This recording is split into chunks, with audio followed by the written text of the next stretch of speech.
আসসালামু আলাইকুম, আশা করি আপনারা সবাই ভালো আছেন। সো আজকের ক্লাসে আমরা টাইপ টুলে কিছু ব্যবহার শিখব, যে ব্যবহারগুলো আমাদের যে ডিজাইন, আমাদের কোর্সের যে ডিজাইন রিলেটেড ওই কোর্সগুলো করতে, ওই ডিজাইনগুলো করতে সুবিধা হবে। সো এটাকে বলে টাইপ টুল। মাউসের লেফট বাটন যদি আমরা এটাকে ক্লিক করি, টাইপ টুলটা অ্যাক্টিভ হয়ে যাবে। দেন আমরা আর্টবোর্ডে যে কোনো জায়গায় যদি এটাকে নিয়ে গিয়ে মাউসের লেফট বাটনটা ক্লিক করি, সেক্ষেত্রে এটা কি অ্যাক্টিভ হয়ে যাবে। আমরা ফার্স্ট কিছু ক্লাসে শিখেছিলাম সাইজকে বড় ছোট করা, কিভাবে একটা রেশিও অনুযায়ী করা, সেমভাবে এটাকে আমরা বড় ছোট করতে পারবো। এবং টাইপ টুল কিন্তু কি আপনার এখান থেকে একজন এখানে ভার্সনের উপর ডিপেন্ড করে সাইজের বড় ছোট করার অপশনটা এখানে দেখাবে। সো যাদের একদমই ঝামেলা হবে তারা কি করবেন, জাস্ট টাইপটাকে সিলেক্ট করে কন্ট্রোল টি দিবেন, দেন মেনুটা খুলে যাবে। সো এখান থেকে আপনি চাইলে কি ম্যানুয়ালি সাইজগুলোকে বড় ছোট করতে পারেন, এবং এখান থেকে চাইলে এগুলোর মধ্যে স্পেসিং দিতে পারেন। আবার কে যে দেখতে পাচ্ছেন স্পেসিংটা আবার কমাতে পারেন। সো এই জিনিসগুলো আপনারা এখান থেকে কি করতে পারেন। এবং ধরুন এখানে সব ফুল ফর্মটা আপনি চাচ্ছেন একদম একটা ক্লিকে এটাকে সবগুলোকে ক্যাপিটাল লেটার করতে, জাস্ট এখান থেকে আপনি যে অল ক্যাপসে ক্লিক দিবেন, এটা কিন্তু কি সবগুলো ক্যাপিটাল লেটার হয়ে যাবে। আবার চাচ্ছেন ফার্স্টেরটাও কি আপনার ক্যাপিটালে থাকবে, কিন্তু পরেরগুলো ক্যাপিটালে থাকবে, বাট এগুলো স্মল ক্যাপসে থাকবে। সো এখানে স্মল ক্যাপসে দিবেন, দেখেন সবগুলো কিন্তু কি ক্যাপিটাল হয়েছে, কিন্তু ফার্স্টেরটা ক্যাপিটাল থেকেও কিন্তু কি একটু বড়তে এসেছে। সো এই বিষয়গুলো জানতে হবে, এগুলো আমাদের দরকার হবে না ডিজাইনের জন্য মেনলি।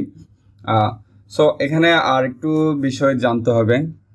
প্রত্যেকবার ধরুন এখান থেকে কোনো একটা যদি এফেক্ট আপনি অ্যাপ্লাই করে থাকেন, ঠিক আছে, এফেক্ট যদি আপনি এখান থেকে অ্যাপ্লাই করে থাকেন, দেন আপনি যদি এখান থেকে এটাকে আপনি যদি রিসেট প্যানেলটা না দেন, সেক্ষেত্রে আপনি যখন টাইপ টুল দিয়ে আবার অ্যাপ্লাই করবেন, সেম ওই এফেক্টটা কিন্তু এখানে অ্যাপ্লাই হয়ে যাবে। সো প্রত্যেকবার এরকম ইফেক্ট অ্যাপ্লাই করার পর এখান থেকে গিয়ে রিসেট প্যানেলটা ক্লিক করে দিতে হবে, ঠিক আছে।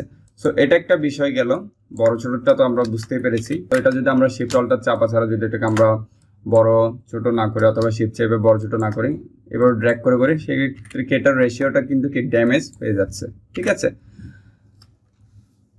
সো এখানে আরও কিছু ইম্পর্টেন্ট বিষয় আছে। আমরা চাইলে এখান থেকে এখন সিলেক্ট করলাম, সিলেক্ট করার পর কন্ট্রোল টি দিলাম, অথবা ডিরেক্টলি মেনুতে গেলাম, টি দেওয়ার পর টাইপ টুলের প্যানেলটা খুলে গেল। সো এখানের মধ্যে আমরা যে ফন্টটাই ডাউনলোড করি না কেন অথবা ইনস্টল থাক না কেন, আমরা এখানে ফন্টের নামটা লিখে সার্চ দিলে, আমরা কিন্তু আগের ক্লাসে দেখেছি আমাদের ফন্টটা আমরা নিতে পারবো, অথবা এখানে যে নিচে অ্যারোটা আছে এটাকে ক্লিক দেওয়ার মাধ্যমে এখান থেকেও কিন্তু কি আমরা ফন্টগুলো চুজ করতে পারবো।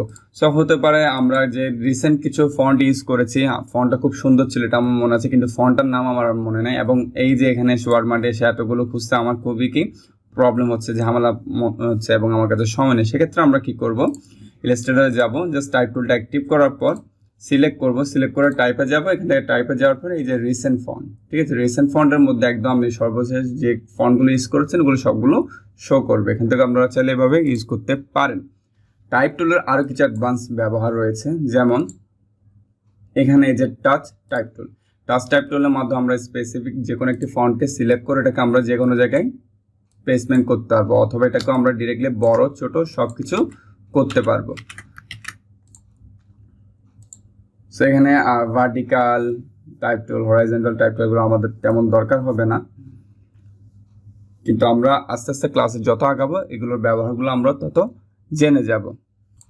ডিজাইনের অ্যাডভান্সে যাওয়ার জন্য আরও কিছু বিষয় আমাদের জানতে হবে, যেমন আমরা এই টাইপ টুলটাকে সিলেক্ট করার মাধ্যমে আমরা যদি জাস্ট চাচ্ছি এগুলো সবগুলো স্টাইলটা ঠিক থাকবে, বাট এখান থেকে OREM এই অপশনটা চেঞ্জ হবে, ঠিক আছে, মানে এই অপশনটা চেঞ্জ হবে বলতে আমি বোঝাচ্ছি ডিজাইনটা স্টাইলটা চেঞ্জ হবে।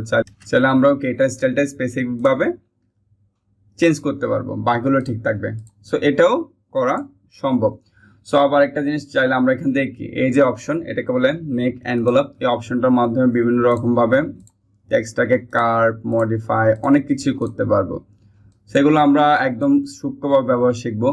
সো আপাততের ক্ষেত্রে ধরেন আমরা এটাকে এতটুকু করার পর আমরা চাচ্ছি আরও কিছু এডিট করতে হবে, সেক্ষেত্রে আবার কি করব, এই যে এখানে স্টাইলে যাব, স্টাইলে যাওয়ার পর আমরা চাচ্ছি কি টেক্সটে কিছু পরিবর্তন আসবে। সাপোজ আমি এখানে দিলাম ডি, জাস্ট বোঝার জন্য দিলাম, ঠিক আছে।